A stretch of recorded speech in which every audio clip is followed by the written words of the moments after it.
Yes, Twitter would very much like it if you read the damn article before you retweet it. In fact, they're rolling out a feature specifically on Android phones that will make you do that. To explain that and how it will work, we have Peter Marks, software developer with Access Informatics, and Sarah Moran, the co-founder of Girl Geek Academy. Sarah, what exactly is this function? What's it going to do? Basically, before you retweet that article that you haven't read, a little pop-up comes up and says, hey, you should read this first. Have you read it? Before you can spam it out to your friends. And the main purpose of that is that people read the headline, it goes with what they want to share, and so they'll just retweet the headline without actually reading the article. It's an interesting step by Twitter. I don't know why they're particularly choosing now to do that, because they could have done that a long time ago.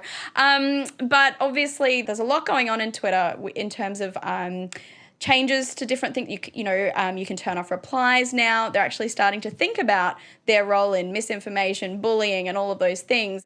Peter, how do they know if I've read the article or not? The way they're doing it at the moment is if you just retweet something that someone else has tweeted. So they'll say, have you read the article? I don't believe they've actually done anything to check that you've read through the article at the moment.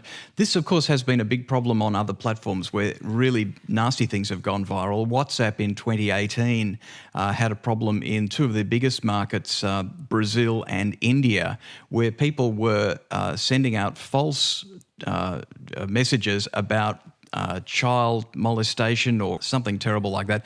These were going incredibly viral, and then mobs were actually hunting down the person who'd been blamed with it, and people were actually killed. Now, what WhatsApp did was they put a limit on how many people you could forward a message onto, because groups could have huge numbers of people, and so something could go viral exponentially. So they put a limit on that, and that does appear to have worked. Twitter has the same problem with fake news, and part of it is clickbaity headlines on things. The headline may not represent what's actually in the article. Often it's quite misleading or doesn't fully tell the story. People see the headline, forward on the article to other people, and these things can very quickly take off and go viral. And just you keep seeing this. There's an effect in the human brain where if you see the same thing stated over and over again, eventually you start to assume that it's true. And so these platforms have a duty to actually slow down the viral nature of news because of the damage that can be done. As I said, lives can be lost. Is it enough, Sarah? What else would you like to see be done? One of the things that drives me bonkers is you'll tweet an article and someone will reply just based on their opinion of the headline and not actually read the article at all. Most famously, among women of the internet, it happens often when the journalist who wrote the article and posts it gets a reply about the article, and she has to say, yeah, I know, I wrote it. I mean, sure, it's fine to say read before you retweet it, but there's more to it than that. The other thing for me, my forever bugbear, is that when I click on a link, if it's behind a paywall, I'm not logged in on Twitter.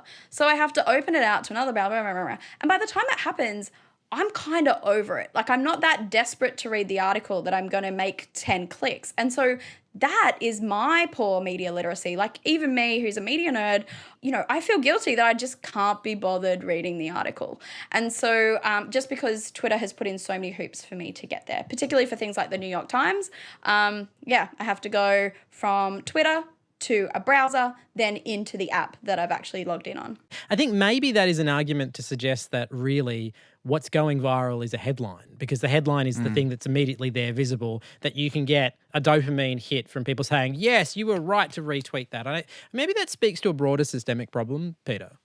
Today, media studies in primary school education needs to be talking about critical reading, looking at sources, evaluating, what you're seeing, the fact that, sources vary widely. This all comes back to the problem that we need to pay for news. We need to pay for journalism, and we need to have respected sources that we recognise, and we need to know that they're not being faked, because you do see fake stories, looking like they've come from a well-known journal.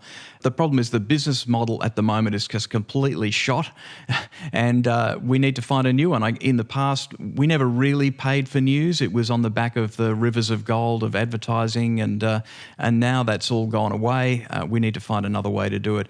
I pay for media. I pay for several different ones, and I'm happy to do that, but it's more money than I used to pay. There's some interesting research that pointed out recently that the death of newspapers is not a new thing. It's not brought on by Facebook and Google.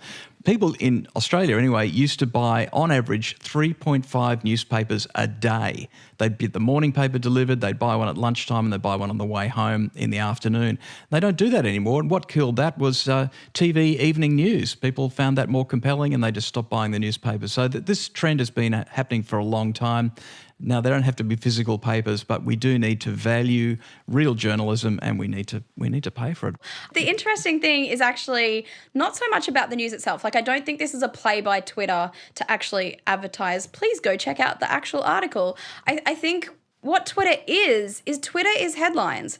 Twitter was 140 characters, now it's 280 characters. Like, it is short, sharp discussion. And what this move is about is trying to redirect you to have a deeper, more nuanced conversation. And I think those two things are like sort of at conflict with each other. And that's why I'm kind of confused why they're doing it. But in terms of, hey, if it turns out that through this way that Twitter advertises every great, amazing publication in the world and people actually, drive their traffic to it and away from Twitter, what a wonderful world we live in. And there is much more of this in the podcast edition of Download This Show. We're also talking about facial recognition technology. You can find it wherever you podcast. See you guys.